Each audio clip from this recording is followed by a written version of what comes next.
Today we're driving the 2014 Kia Cadenza, a premium mid-size sedan that's a front-wheel drive with a standard 3.3-litre V6 engine. The Cadenza has a strikingly long appearance. With great proportions, an athletic stance and clean, uninterrupted sheet metal, the 2014 Kia Cadenza looks very much like a sports sedan even though it isn't. From the side profile, the Cadenza is simply more interesting to look at than many other large sedans, and it all adds up to an athletic yet elegant stance. The rather blunt nose, combined with available HID headlamps and LED running lamps, and the quite long, nicely contoured hood, give it an overt look in front, while alongside one neat and subtle crease wraps back to the taillights. A smoothly arched roofline and a somewhat raised deck lid all add up to a model that gets everything right in terms of profile and silhouette. With the key fob in pocket, a press of the black start-stop button fires up the 3.5-litre V6 under the Cadenza's hood.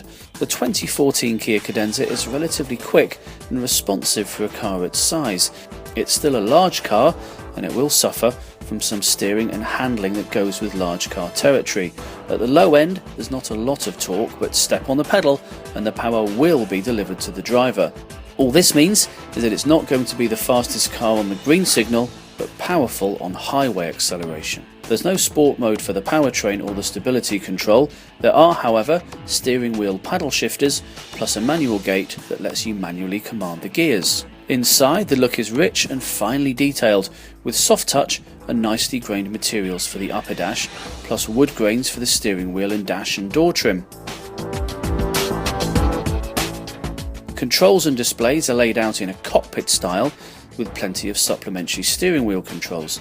Even though the primary instrument panel utilises a large full-colour digital display in tandem with an 8-inch infotainment display at the top of the stack, the Cadenza's cabin is very traditional in layout, with a large transmission selector dominating the lower centre console. Two clusters of flat buttons are arranged on the console to control the climate control and audio operations. Comfort switchgear, for example heated steering wheel and ventilated seats, are found just aft of the transmission lever, while the safety settings, including lane departure and traction control, are to the left of the steering wheel. On the roof is a twin-panel panoramic roof setup. With its blacked-out panels, it helps punctuate the look from the outside, and it brings a lot more light into the cabin. Materials are very impressive throughout the cabin. The ventilated Napa leather seats that are included on higher trims are as soft and supple as you'll find in more pricier luxury cars. The Cadenza has top-notch interior comfort without those big car motions. It's also luxury car quiet inside.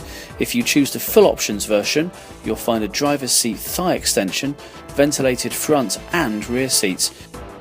The Cadenza is a very quiet riding sedan with almost no wind noise and very little road noise.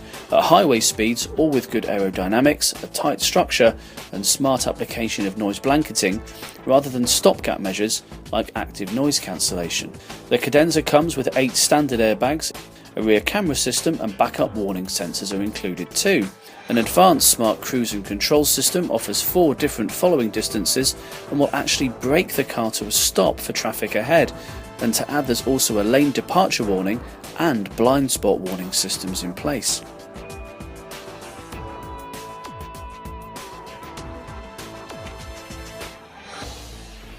Overall, the Cadenza doesn't have any bad habits that would make a potential buyer avoid it at all costs.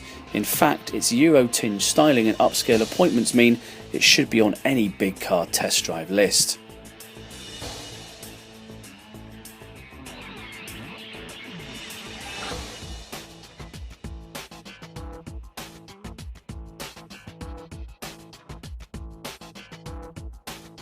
If you're looking for a premium large sedan, you might also want to check out the Chevrolet Impala, Toyota Avalon, Hyundai Azera and Ford Taurus Limited.